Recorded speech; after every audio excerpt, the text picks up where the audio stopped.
So ngayong gabi naman, ang nais ko pong ituro sa inyo, kasi po, lumalaki ang ministry natin.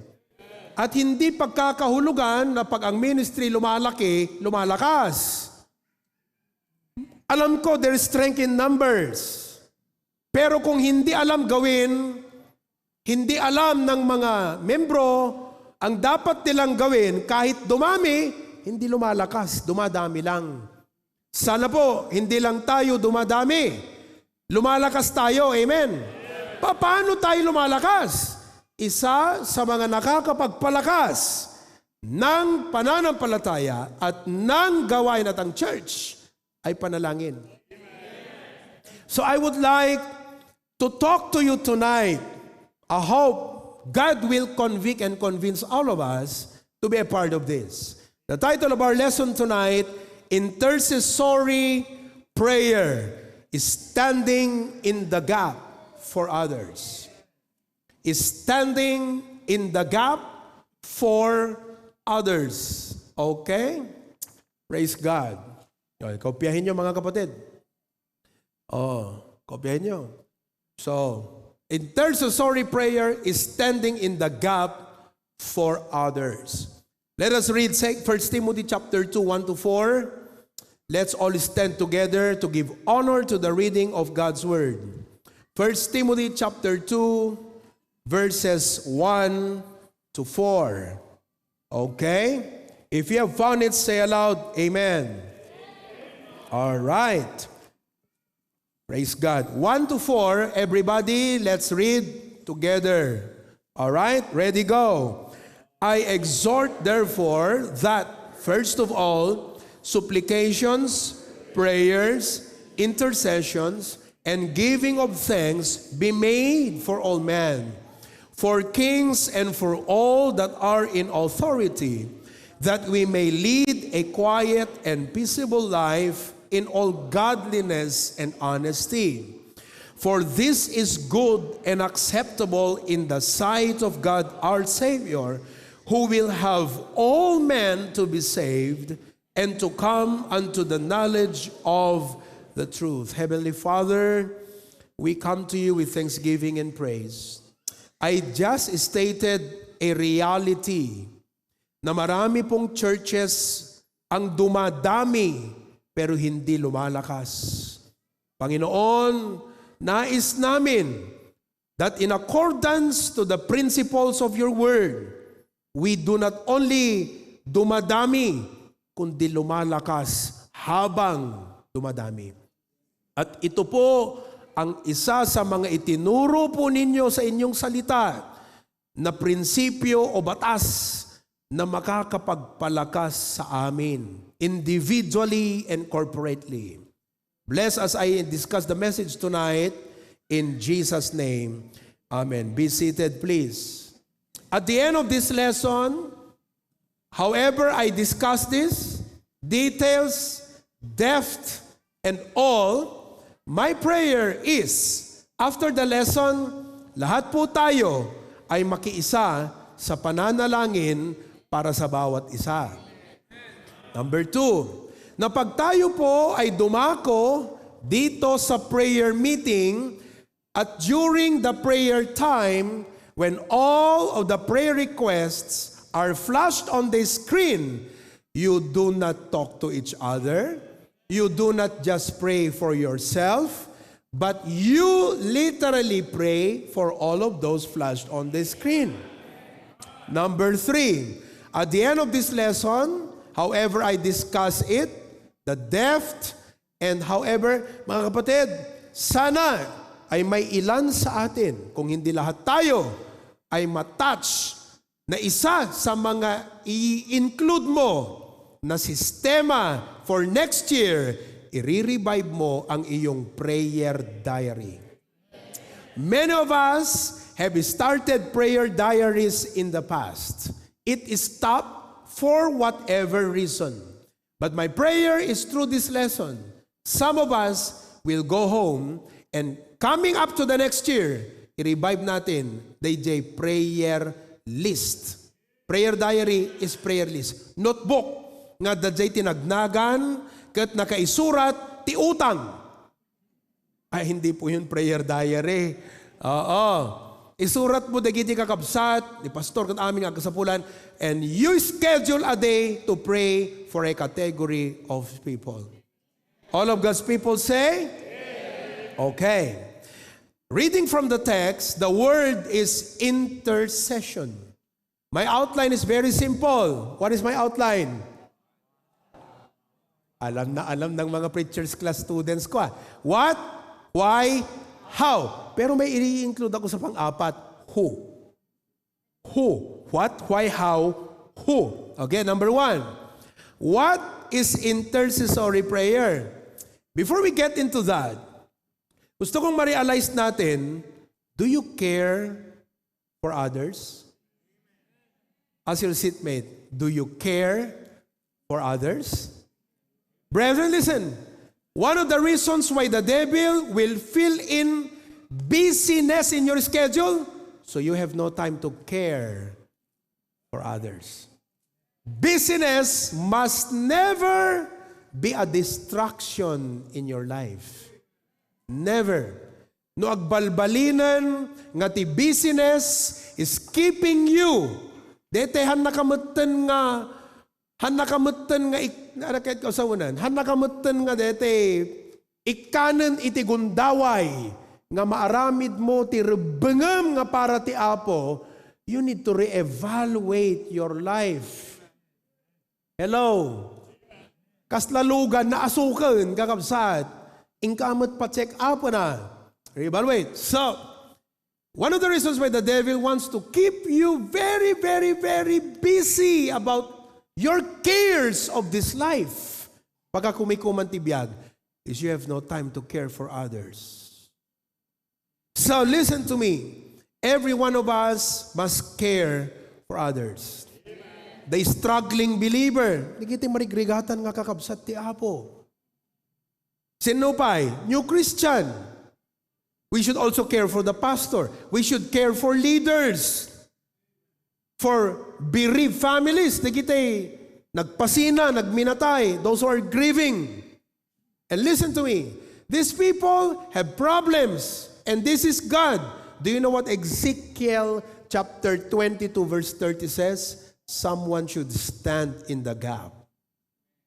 So dito ni Apo Diyos, dito jay tao piman nga marigrigatan. Ezekiel 22:30 tells us a principle of life that can make a difference in your life and in the life of others. God, lahat po, grace of God is given, blessing of God is given, but it will reach the recipient when someone stands in the gap. So nga, dito principle to Ezekiel 22:30, blessing ka, once ka intercessor ka, blessing ka DJ recipient nga ikarkararag mo. Yes, someone must stand in the gap for them. Amen? So, what is intercessory prayer? All right. I got this meaning, and it says that intercessory prayer is intentionally praying to God. Ikabil mo man? Intercessory prayer is intentionally praying to God. Sino ka dagiti agkarkararag? Anat ikarkararag yo? Do you, in your prayer, do you pray for someone? When was the last time your prayer was lengthy? Not because you had so many needs, but there were many people God touched your heart to care for, so you prayed for them. When was the last time? Nawatan nyo kakabsat? Kanot na udi nga di kararag mo kat nabayag. Han nga gaputa adot kayat mo nga ibaga nga problema ti Apo. Ngam adot ta tao nga nadadagsen ang tapusom kat in kararag mo ida. That's intercessory prayer. So prayer is intentionally praying to God on behalf of others. Kaya nasa wanon di tatainting ada problema na siyak intercessor. I pray. That's standing in the gap. Listen to me. The principle of Ezekiel 22:30 is this. Ni Apo Diyos, nakasagana nga mang bless. Given yan. Ngamahan na dumanon, no awan nag-stand in the gap. No deto'y tao nga supposedly isud expectant ti Diyos nga mangikararag in behalf, reason out, I'm too busy. And the devil wants to keep you too busy so you have no time to care for others. The Bible commands intercessory. If you don't fix your life and arrange your schedules, tapno i-align mo ti biyag mo nga obraam deto, you're sinning against God. You're sinning because God commanded us to do so. Hello? So, intercessory prayer is intentional praying to God on behalf of others, is standing between what? Human need. So, the human need ni tata. Divine help. Listen to me. This is a reality. Human need. Divine help is a truth. You know what? You know, amoy no aping nga nagrigat ti biyag tayo. Because we are full of realities. But we don't apply truth. Truth is, I hope I could talk to you tonight what truth is all about. I have a message about truth. The lesson ko about truth. We are full of realities. Business is reality. Problem is reality. Utang is reality. Need is reality. Sakit is reality. Adto nga trabaho is reality. Adto nga responsibilidad is reality. Dumakala pamilya is reality. Dumakala problema is reality. Kumarkaro nga sakit is reality. It's all reality. Human need. But do you know why nothing happens? Because we are all reality. But we never apply the truth. When God said, intercede, it's because God wants to meet needs. But He needs you to intercede for them. Isong ano mo inubra deta, hangka na nakabasol ka na po Diyos, nakabasol ka pa'y kadijay tao, nga dapat sika, tinangibabaet keng kuana. You have double sin. Let that sink into your mind tonight. Dohan ko yung kararag, nakabasolak ti Diyos nga nangibiling kanyak, nakabasolak pa'y kadeti nga tao, gaputa siyak dapat jay usaran ti Apo, nga mangguyod jay tulong ti Apo para gankuana, but I didn't do it. Human need, divine help. Are you following? Okay. So, that is what intercessory prayer simply means. I can go on, but I hope the meaning is clear. Nalawagan ka saan? Ano jay two factors, it intercessory, human, and again. Everybody, what are the two factors in intercessory? And divine help. What's the missing link? What's the missing link? Ano dyan nagtinga? Intercessory prayer.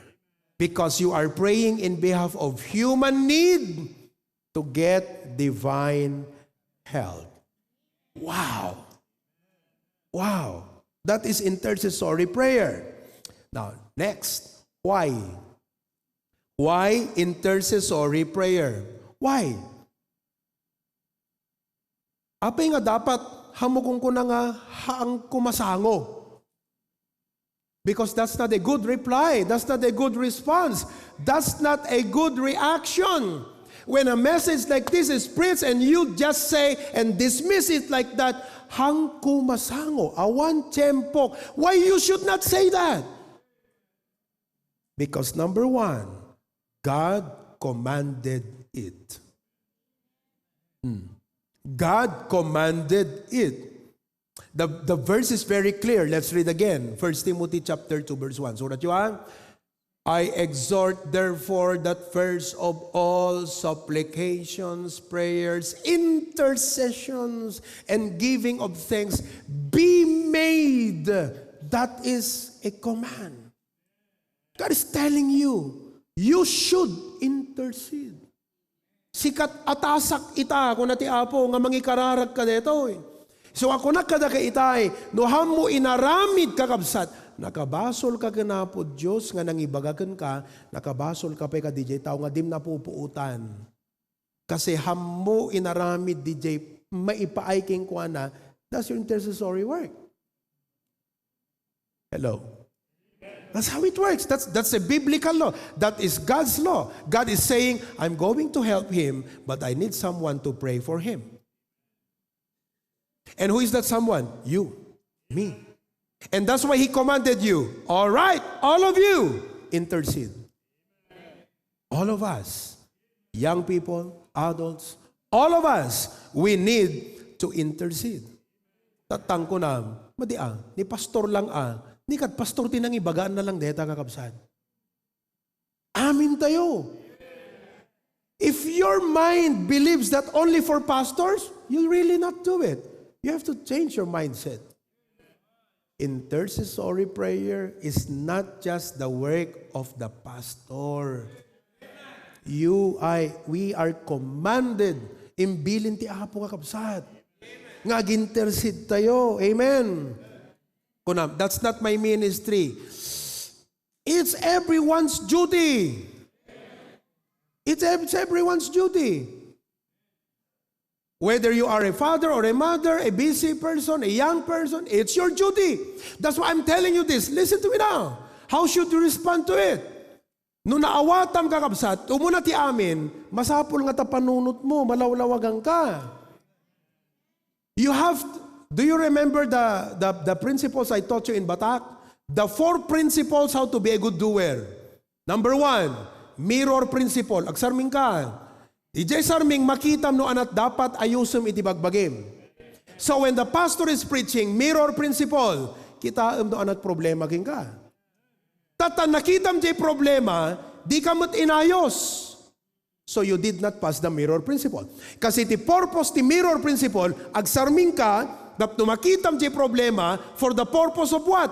Ayusin mo. Nakita mo, hindi mo inayos, you did not pass the mirror principle. Step 1 pa lang yon.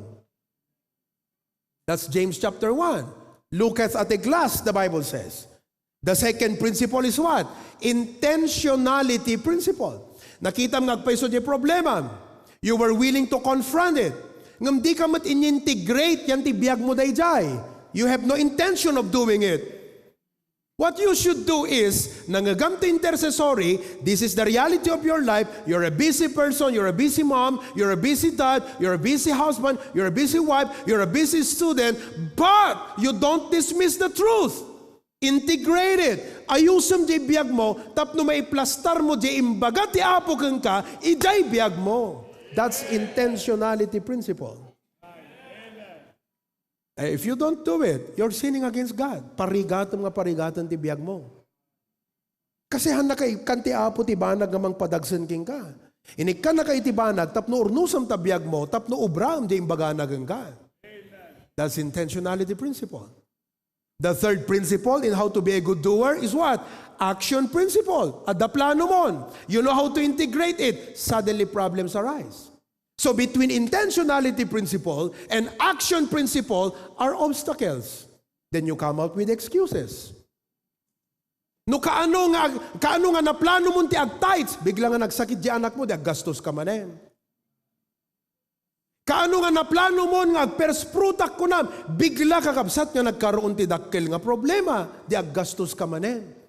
So itatan, na planom, di mo pulos na obra kasi hamo na overcome the obstacle. Between intentionality and action is overcoming the obstacle. Now, after overcoming the obstacle, naaramid mo, the next problem is consistency principle. Adot na laka nga mangrugi, di namat itultuloy. That's the 4 principles on how to be a good doer of the Word of God. Mirror principle, intentionality principle, action principle, and consistency principle. Oh, kita nyo kakabsat? Adot maadal tayo, amen? Dikitahan na naka-attend. I preached that Sunday afternoon in Batak. Magaganda mga lessons natin sa Batak, ha? Amen ba mga kapatid? So what? God's command. Now, it's clear. Ano aramidam nga ron? Ti aramidam sikat agad jas. Naimbaga ti apo, makirin na sun kapela nga ron. Kat ko nam, awan na apo, kasano ko mamaubrak ko nam. Madi akakabsat. No imbaga ti apo kang kagat bigbigam a Diyos, nga marswam, bigbigam nga isot ng ti amin mo kan biyag mo, agad jas ka. That's why dating a command, i-integrate mo yan ta daily life. You have to start integrating it. Are you listening? So God commanded it. Number 2 reason, busyness is not an excuse. Okay? Busyness is not an excuse. You don't say, I don't have time. When you love, you will find room. Among kakabsat, when you start to care, as pagarigan, tricycle mo, Brad, agpaspasada ka, di ba? Oo. Agwarningan, kasapulan nan, iti ma-change oilan. Hang kumasango ko nam. Usarum, deta nga tricycle nga inaldo nga pagpaspasada. Correct, gusto di ko nag-Brad? You don't reason out nga jak masango eh. Usarum ta motor. What do? Isakripisyum deta half day. Kasi no di mi sakripisyum ta half day, totally nga langaw mausar mo nga motor. So you should be willing to sacrifice one thing for a better exchange. And when you choose intercessory prayer, you are doing a good exchange for whatever you sacrifice in your life. Anyaman ng sakripisyum, tapno tong palam dyan bagati apo, it's a good sacrifice. Ngam no dayto iti inignore mo, kat intultuloy mo takinatangkan taulom, sigurado nga bad sacrifice yan. Do you understand? Okay. Busyness is not an excuse. Number 3, because prayer brings peace and stability. Wow. Kadigiti nga panyempo kakabsat, people are troubled. You have never found a generation where people get so stressed than this present generation. Iso nga medyo lima kay bimakit digito'y nananang kadatatang kadalolola tayo. Ta idi isuda ti agtawon ti kasla ti tawon tayo. Awan unay is stress da. Tata sa bali ti biyag, it's very stressful. Gaputi technology, gaputi kaado tatao, gaputi kaado iti papanan, gaputi nakadado nga options ti panagbiag, iraman mo pa iti makmakan, hello? See? And people are troubled. Ti kadaklan nga highest nga problem ti tao kakabsat is mental problem. Yes? Damagaman ta kaabay mo, kumusta ta panunot mo kabsat? Ko naman. Wow. Make prayer your lifeline. You see that? Okay. And not only prayer gives peace to us and stability, but to our society as well. The lost are spiritually blind. Number 4, api nga dapat agkararag tayo ag-intercede. Because the lost are spiritually blind. Uri ka sanot, panangaw-awis mo ta kapamilyam, karubam, gagayim mo, hanamot ngamin makita, tisaya at di pangiyaw awisam. Api nga han na makita, wala tabulag. Isong ikararag mo nga ti apo, lukatan na ti matana, tapno makita nat saya at ti apo, kundi mensay nga ibagbagam, kat ison ti mismo nga kunaan na, now I accept the gospel. People are blind. That's why we should be interceding for them. Before nga agmula ka ti bukal, sukayem. Tinapintas nga panagmula ti bukal ka digiti unsaved, sukayen tay di puso dati kararag. People are blind. And number 5, prayer opens doors words cannot. I like Colossians 4:3. Okay, before we read that, let me read the point again. Colossians, no. Because prayer opens doors. Gasam deta kakapsan. Kat palubos ti apo, deti waga-waga, New South Wales, that's another open door. A result of prayer. Prayer opens doors, words cannot. Colossians chapter 4, verse 3, the Bible says, without praying also for us that God would open unto us a door. Ado 3 daw, ngam nakasara. Ti masapul ti nga ridaw, nakalukat. Kat nilang apo Diyos ti adapan nakabalin na nga manglukat. God opened a door of utterance to speak the mystery of Christ, for which I am also in bonds. Amen. That is why we should pray. And many, many reasons more. No api nga dapat kakabsat again gets intercessory. Okay, how do we practice intercessory prayer? Maybe I'll discuss this next time. Let me jump to the who. Okay? Who? Who are we called to pray for the sake of time? Who are we called to pray for? Digituyen kakabsat. Digituyen. Okay? Number 1, pray for fellow believers. Give a room, ikamot iti space ta kararag mo. Nga mairaman mo nga ikararag dagiti, padam nga namati. Padam nga agsagsagaba iti pamati. Padam nga masusuot gaputi pamati. Padam nga agserserbi. Padam nga masapul na't mataraunan ti fellow believers. Pray for fellow believers. When was the last time you prayed for fellow believers? You don't know what. You are not praying for fellow believers. Maybe someone is praying for you. That's kind of unfair, yeah? Adamangi bagbagatanagan mo ti Apo kut si kaawan la pulos mo ti maibagam nga nagan ti kabsat mo ti Apo. That's unfair. Are you following? Okay? Pray for fellow believers. And Galatians 6:2, the Bible says in Galatians 6:2, bear ye one another's burden and so fulfill the law of Christ. Makipagbaklay kayo. You would say, I don't agree. Katsama dito yung abilin ni Apo ya. Kasi di bakbaklay kat marigatan nakpay. Tapos makipagbaklayak pay. Because we are meant to bear one another's burden. If you carry it alone, you cannot. Somebody has to help you. But you also need to help others. You know, many of us, we thought we were the ones ka nang baklay lang ti burden tayo. Maybe you don't know. Somebody prayed for you. Amo siguro na pagbaligyan deta no aw nang ikararagin ka. So don't ever think na si kalang tinang isaksakat tabiyag mo. No! Someone prayed for you. You cannot bear that burden alone by yourself.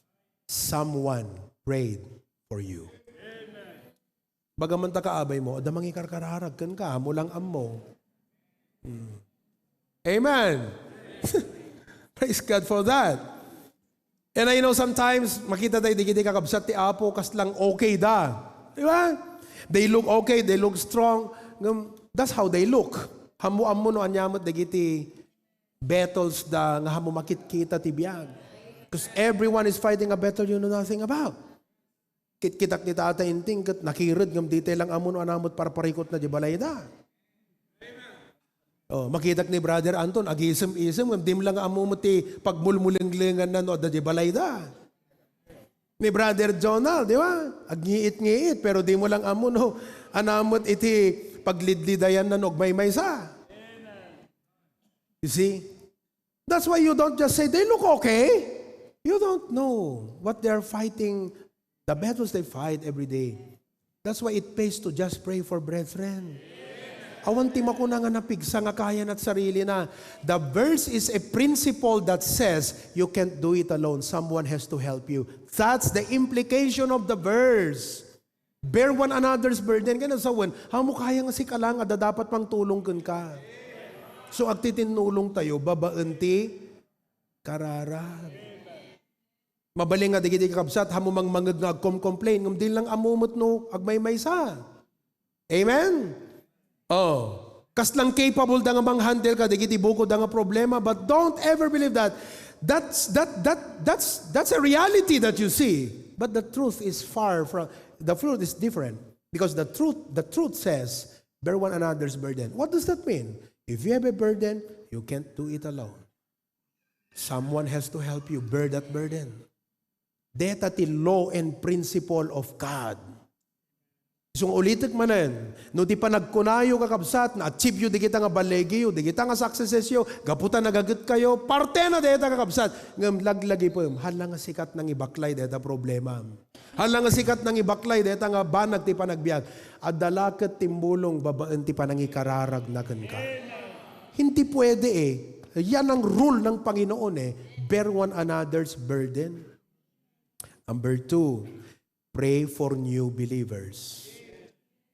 Pray for new believers.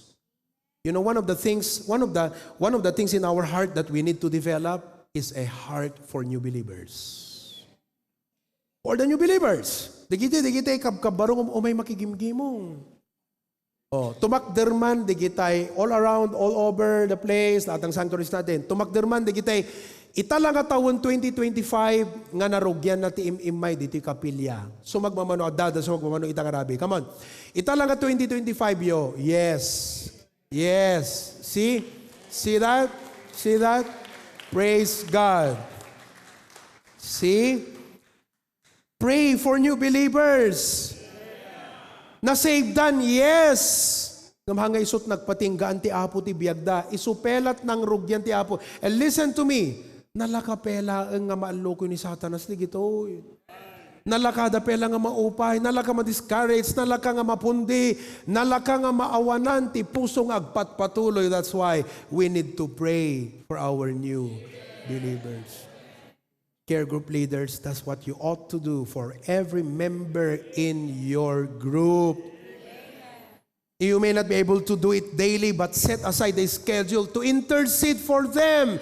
Agbasbasol ka, care group leader, nga nanipot naging care group ka, ninaminsan nga di mo man lang imparintumungan, nga impakaasi ti Apo on their behalf, ti panag-grow ti spiritual life da. Yes, you had the wish in your heart. Yes, you know, you were longing, sana mag-grow, sana mag-grow. Turn your wish into prayer.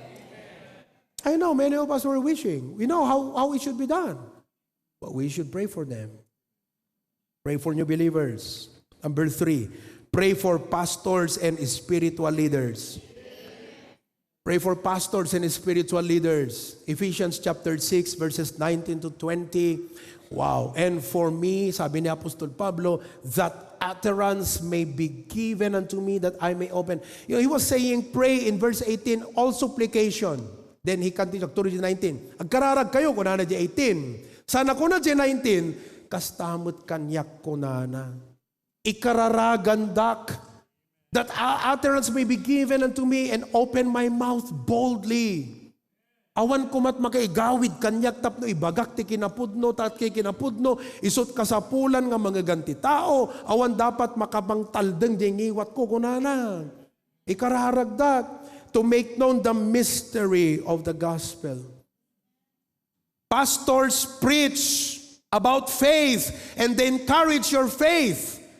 But pastors have battles too as leaders. Hanggang nalaga ti mangidaulo kakabsat. Amen? Oo. That's why they need their prayer. You might say, but pastors are spiritually mature. Apay handakadmot nga nag-gromot, di kita pastor mo, uriyan na problema, di kita, kayang-kaya da. Amudat pong pumayaan, kano pastor di kita, mature di kita. Yes, but maturity does not remove the pressures of life. That's why, nagsayaan no ikararag mo di pastor, tapno lumag-an di panang take na di iti pressures, iti leadership na kakabsat. Amen? Oh, ikakunam kat, awan na ni pastor. Inayaban ti Apo deta. Anak kayo sa unan, Superman. Dete, harmless. Han naman ano deta. At dati Apo king kuana. Listen to me. Actually, when you begin to say the word called, do you know what that attracts? When you begin to say, this man was called by God. Among ti tumalyaw king ka. Satanas. What? Sino? Sino tinayaban ti Apo? Because the devil is after the called ones. Once kayong bagam, di pastor inayaban ti Apo deta, you get his attention. Sino? Sino nga pastor takunam? Because he will go after them. That's why we need to pray for pastors. Ikarkararag yung malanti pastor yung kakabsan. How often? At dati pusok pastor. No, it's expressing your heart to the Lord. Okay? So, they are frontline. Amen? And they are targeted. Kasi nga, nag-fix at influence the leader eh. Once nga isot natin puog, sumarunod na gitita tao, right? Number 4, pray for leaders and those in authority. Pray for leaders. Kung na tayo, anamot, digito yung leader tayo mo. Diba? They are corrupt. They are imperfect. They cause problem. We pray for them not because they deserve it. We pray for them because they lead us. Who knows? God will change their heart. God can, kaya ti Apo nga balyaran ti puso ti Ari. Yes. That's why the Bible commands us in 1 Timothy 2 to pray for them that are in authority. Amen. Oh, nung naglugang ka, kasta kuma, naglugang ka ti jeep. Sino ka dakit nagluglugan ti jeep nagpalawag no kwan? Idagluglugan no ka ti jeep kat adadigit ti driver nga di ka lang umanayan kat pilitin na kapelang. May sapay ko na. Mat nagjikim mutmon. Di jela may sa apatong mut nakatugawang kakabsat. Santo no pataray na bigla ipre na. Dilimbawa. Minsan ayaw mo yung driver pero nakasakay ka doon. So nang ipapanalangin mo, safety. You don't like the driver, but you want to arrive safe. You may not like the person in leadership. You may not like the mayor. You may not like the governor. But we all want to have a nice community. That's why we need to pray. At iapot timang ti blessings despite of this crisis happening in our government today. Amen, kakabsat. You see that? Number 5, pray for the lost. Pray for the lost. Romans chapter 10 verse 1, my heart's desire and prayer to God for Israel is that they might be saved. Number 6, tuloy tayo itong maminsanan. Tidog dito yung kabsat. Mano nga pages? 1, 2, 3, 4, 5, 6, 7, 8 pages. 4 pages pala din alpas tayo. Amen? But I mentioned to you earlier, the objective and prayer and hope of this message is, after this preaching, i-revive tayo kumati prayer diary tayo. Urnusan tayo ti schedule tayo. Tapno at that time tayo nga mang-intercede ti sapsabali. Nga no umay tayo maki-prayer meeting kat ma-i-flash di gajay words yan tayo screen names and prayer requests. We don't just read them. We read them before God. Kung apo tulungam dito nga kapsat. Papigsaam tulungam, Lord. Let us intercede. And you know what happens when we do that? Hantay lang o umad-ado. Pumigpigsa tayo.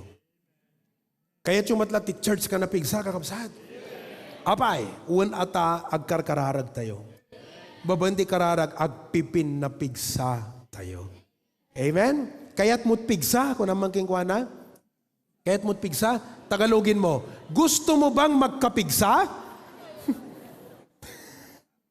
Amen? Let's intercede for one another.